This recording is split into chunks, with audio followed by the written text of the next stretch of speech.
Hello students, so this video is on how to book IELTS. This is a tutorial to book your IELTS session. So without any further ado, let's jump right into it.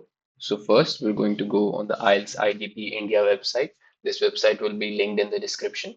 So first, you'll have to go to the register for IELTS exam section.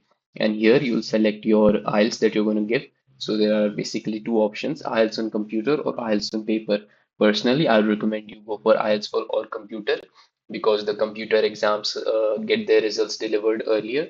So go for IELTS for computer. If you're going for UK, if you're going to the UK, you'd need to give the IELTS for UKVI because the immigration system is a bit strict there. You'll have to give this UK, but if you're going for anywhere else, the normal IELTS is more than enough. So go for IELTS in computer. Then test format, you have to select academic because you're going for your studies. So you have to select academic. Select academic. Then your test city, the city which is closest to you, whichever you prefer. So for example, we'll select Mumbai, Lower Parel, and here we have to check availability.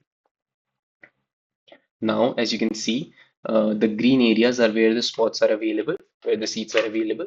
So, for example, we'll select the 15th, and on 15th, we have one slot, we have two slots actually, one from 9 a.m. to 12 p.m. and the another one from 1 p.m. to 4 p.m. So, for example, we'll select the second slot, 1 p.m. to 4 p.m. And now the price, which is 17,000 rupees, you'll have to pay for this. And now we'll go and book it. Here, you'll have to fill your basic details.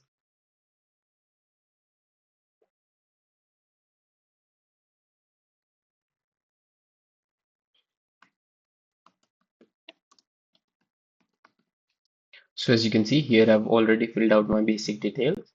And if you have a special arrangement, if you have a permanent disability, you can use the special arrangements provided for you. You'll have to just select this option, yes and no. If you don't have, please let no, and then proceed forward.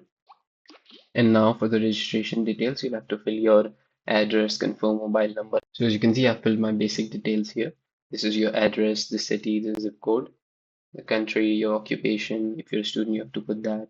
Which country are you intending to go there? They're just going to record this data, nothing serious. And then you have to select what level of education have you completed. If you've just done 12th, you have to select secondary 16 to 19 years. If you have done your degree, you have to select degree. If you've done your postgraduate, you have to select postgraduate.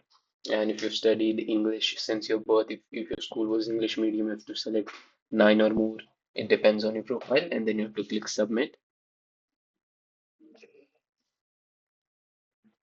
Now, in the next step, you have to upload your passport copy and the first page and the last page. And when you upload these, you'll have to press the upload button. After that, you can proceed further. You have to review, and then at the end, you'll have to pay the amount. When you've paid the amount, your seat will be booked, and you can go and give the exam. You'll typically receive your result in around a week if you've given the computer-based exam. So that was it. If you want to choose UPI, you can pay through UPI, net banking, or credit debit card. The test fee is 17,000 rupees. So if you have any further questions, don't forget. So if you have any further questions, you can write them in the comment section below and our team will answer those questions. Okay, so that's it. See you soon.